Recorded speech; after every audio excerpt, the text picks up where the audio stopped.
What is the meaning of this? We are out of time. The Capitol exploded at the turn of the And century. the president, he was inside. This was written in 1896. It's like 2025. This book is real, 1900, The Last President. Olá! Hoje a gente vai dar uma olhada num texto bem interessante. Trechos de 1900 ou O Último Presidente.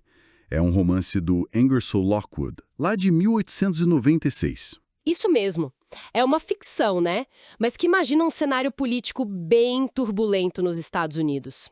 Tudo começa com a eleição, fictícia, claro, de um presidente populista em novembro de 1896. E um ponto-chave é a ligação dele com o movimento pela Prata Livre. Prata Livre. Isso era um debate quente na época, certo? Lembro de ter lido algo assim. Nossa, muito quente. Era a ideia de permitir a cunhagem ilimitada de prata, sabe? Para aumentar a quantidade de dinheiro circulando, aliviar as dívidas. Era bem popular com agricultores, pessoal do Oeste, do Sul. O livro usa isso como ponto de partida. Entendi. Bom, a nossa conversa aqui vai focar nesses momentos cruciais da história alternativa, né? Tentar pegar as ideias principais ali do material. Então, vamos lá, o que acontece logo depois dessa eleição hipotética? Parece que o negócio pega fogo rápido. É, pega fogo mesmo. Segundo o livro, é um caos imediato. Na mesmíssima noite da eleição, Nova York entra em pânico. O texto fala de tumultos no East Side, gente ameaçando saquear as áreas ricas. O livro atribui isso a anarquistas e socialistas. Nossa. A coisa fica tão tensa que a polícia montada manda todo mundo se trancar em casa, fechar tudo. Que reação, hein? E a resposta oficial do governo? Veio? Veio e veio forte. O governador mobiliza o exército, regimentos militares mesmo, o 7º, o 22º. Eles entram em confronto direto com as multidões, em praças importantes, tipo Union Square, Madison Square. É bem violento, uma tentativa de retomar o controle. Imagino. E o curioso é que o livro contrasta isso com Chicago. Lá o clima é de festa, uma loucura de alegria popular. Embora, mesmo lá aconteça um incidente fatal envolvendo soldados. Que doideira, festa e violência. Pois é. E no Sul e no Oeste, a notícia da eleição é recebida quase como um novo evangelho, sabe? O grito é: a prata é rei. Tá pra ver a divisão do país logo de cara, né? Bom, passou essa noite tensa, aí vem a posse. Março de 1897. Num tal de Dia Sem Amanhecer, que nome. E o presidente novo não espera, né? Não mesmo. Logo no primeiro dia, ele já baixa a ordem executiva número 1. E o que ela faz? Abandona a reserva de ouro e reestabelece o padrão bimetálico, ou seja, o governo ia reconhecer oficialmente ouro e prata como base da moeda, não só o ouro. Uau! Efeito imediato. Pânico financeiro total em Wall Street e o Congresso é chamado às pressas, sessão extraordinária. E que leis saem desse Congresso extraordinário? Seguem essa linha mais drástica? Com certeza. A primeira lei, assim de cara, é para autorizar a cunhagem irrestrita de prata. Aquela proporção de 16:1 com o ouro, o famoso 16:1. Ah, o tal 16:1? Exato. Depois vem outras coisas fortes. Imposto de renda, fim das leis de serviço civil, fim dos bancos nacionais. E ainda propõe admitir novos estados do Oeste, dividir o Texas. O livro deixa claro que isso assusta muito o norte industrializado. Parece uma tentativa de redesenhar o poder no país todo. O texto até fala de uma euforia inicial, né? Os peregrinos da prata marchando para Washington, o presidente falando no reinado do povo comum. Mas essa festa dura. Dura pouco. E aí o livro foca muito nas consequências econômicas, essa inundação de prata no mercado. No começo até tem uma especulação, uma agitação, mas logo o valor da prata começa a cair em relação ao ouro. Cai quanto? Chega a valer 1/3 do dólar ouro. Uma desvalorização brutal. Nossa.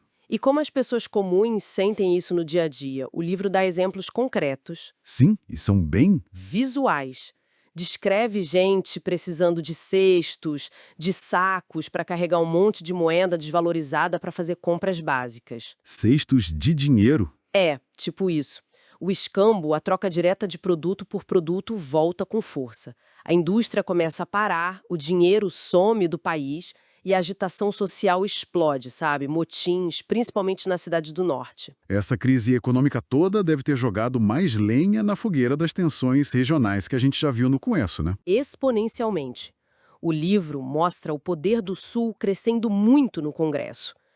Primeiro, eles conseguem revogar o imposto sobre o tabaco, que era importante para eles. Mas aí vem a bomba.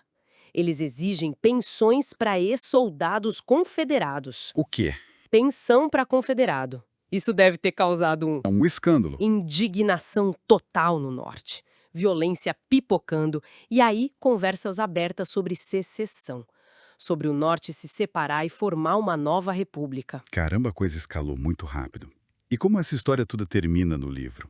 Qual é o clímax? O clímax é na virada do século, ali entre 1899 e 1000. O debate sobre essa lei das pensões confederadas está pegando fogo no Congresso. A tensão é tanta que o Congresso fica em sessão direto, sem parar, até no domingo. Aí os republicanos, em protesto, anunciam que vão se retirar. Abandona o plenário? Sim. O presidente tenta intervir pessoalmente na Câmara, mas o presidente da Câmara barra ele. E aí, exatamente à meia-noite, na virada para o ano 1900, uma explosão. Dinamite. Destrói a cúpula do Capitólio. Meu Deus. Que cena. Com os republicanos fora, a lei das pensões confederadas é aprovada logo depois. Que final. Dramático e simbólico, né? A cúpula do Capitólio destruída. E qual a mensagem final do narrador? O que ele diz? É bem sombria. Ele basicamente declara que a República de Washington não existia mais. Morreu ali, de forma definitiva, mesmo sem uma guerra declarada. E a imagem final é de um observador solitário olhando para a cúpula destruída com um brilho de alegria diabólica nos olhos. Pesado. É bem pesado. Então, resumindo a ópera, essa ficção lá de 1896 traça um caminho bem rápido, né?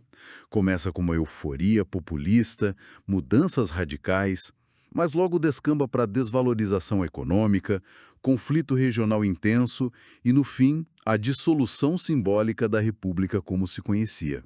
Exatamente.